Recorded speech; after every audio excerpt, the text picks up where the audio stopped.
प्यारे छात्रों, आज हम इस पाठ के कुछ और इम्पोर्टेंट टॉपिक्स का अध्ययन करेंगे, जैसे कि विद्युत स्थितिज ऊर्जा या इलेक्ट्रोस्टैटिक पोटेंशियल एनर्जी। इससे पहले हम पढ़ चुके हैं कि किसी आवेश के कारण, माना कोई आवेश Q है, तो Q आवेश के कारण r दूरी पर, स्मॉल r दूरी पर विद्युत विभव कितना होगा। माना बिंदु P है, तो बिंदु पे विभव कितना हो जाता है, तो हमने इस पर निकाला है कि विभव इज इक्वल हो जाएगा 1/4πε0 इंटू Q/r। ये फॉर्मूला हम इससे पहले डिराइव कर चुके हैं।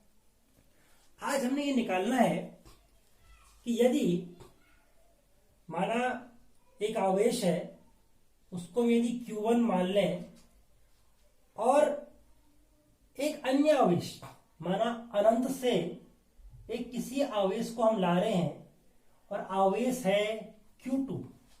हम Q2 आवेश को ला रहे हैं, किसी बिंदु पे ला रहे हैं और वो बिंदु पहले आवेश से r दूरी पर है।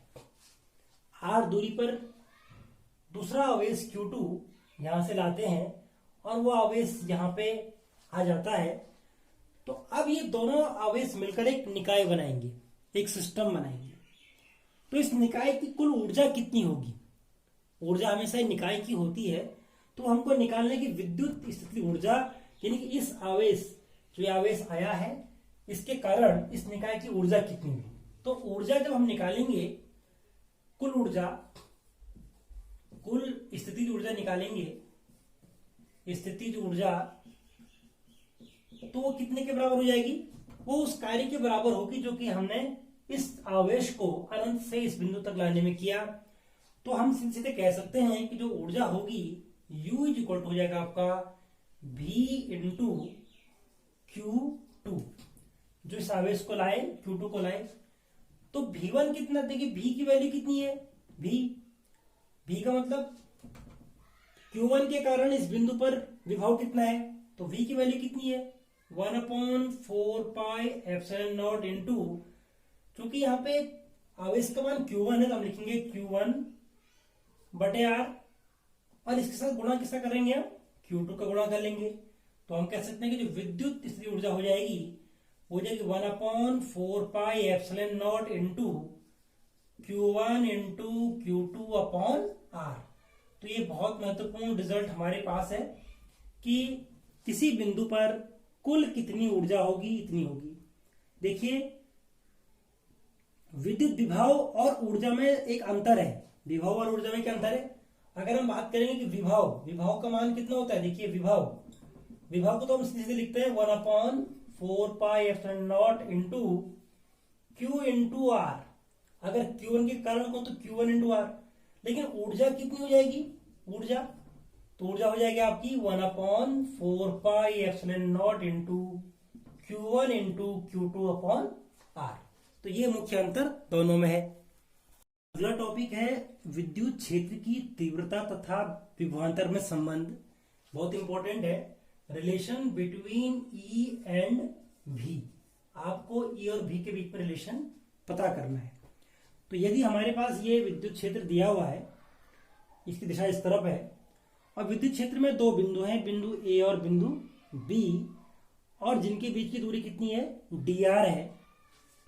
और यदि कोई आवेश, परीक्षण आवेश Q0 बिंदु B पर है, तो इस संबंध को ज्ञात करने के लिए हमें क्या करना पड़ेगा?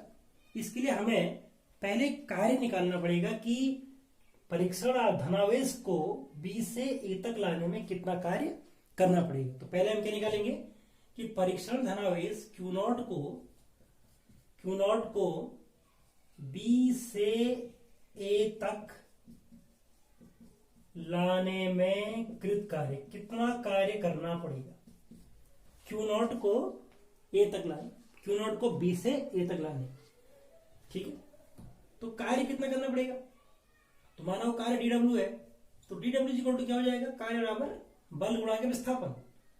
बल गुणा गया विस्थापन। अब बल, देखिए इस पर बल कितना लग रहा है, इस पर लगने वाला जो बल है वो बाहर की तरफ है, और फोर्स इज इक्वल टू होता है आपका q naught into E. Force equal to क्या हुआ, क्यू नॉट इंटू ई। ये तो उस पर लग रहा है बल, लेकिन हम जब उस पर बल लगाएंगे तो अंदर की तरफ बल लगाएंगे, तो ये जो बल होगा ये होगा आपका, जब इसको बोलेंगे बाह्य बल। तो बल, इसको, ये बल कौन सा है, बाह्य बल, इसको हम बोल सकते हैं बाह्य बल गुणा विस्थापन।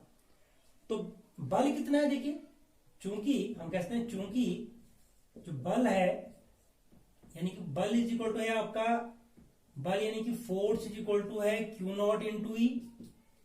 तो बाह्य बल कितना हो जाएगा, जो बल लगाएंगे, जो लगाना पड़ेगा, उस दिशा परिवर्तित हो जाएगी minus Q naught into E. इसलिए d W is equal to क्या हो जाएगा, बाह्य बल का मान कितना है, minus Q not E into विस्थापन कितना है, डी आर। तो ये समीकरण नंबर 1 आ गई कि हमने परीक्षण धनावेश को बी से ए तक लाने में कितना कार्य किया। D W is equal to minus Q not E into D r. लेकिन विभवांतर के परिभाषा से हमको एक चीज पता है, चूंकि विभवांतर की परिभाषा, उसकी परिभाषा से क्या पता लगता है, विभवांतर की परिभाषा क्या कहती है, वो कहती है कि यदि दो बिंदु हैं ए और बी, और ए पर विभवांतर यदि भी ए है और बी पर विभवांतर क्या है, वी बी है, तो विभवांतर किसके बराबर होता है, हम जानते हैं कि V A minus V B किसके बराबर होता है, कार्य, यानी कि डी डब्ल्यू बटे क्यू नॉट। यदि क्यू नॉट आवेश को बी से ए तक लाने में डी डब्ल्यू कार्य किया जाए तो वही कार्य क्या कहलाता है, वही उनका जो अनुपात है क्या कहलाता है, विभवांतर कहलाता है। इसको हम लिख सकते हैं, या इसको हम बी ए माइनस बी को हम क्या लिख सकते हैं, डेल्टा भी, यानी कि दोनों के बीच का विभव का अंतर, delta V is equal to d W upon q naught. और इसको हम गुणा कर लें तो ये बन जाएगा आपका delta V into Q naught is equal to d W. ये बन गई समीकरण नंबर 2।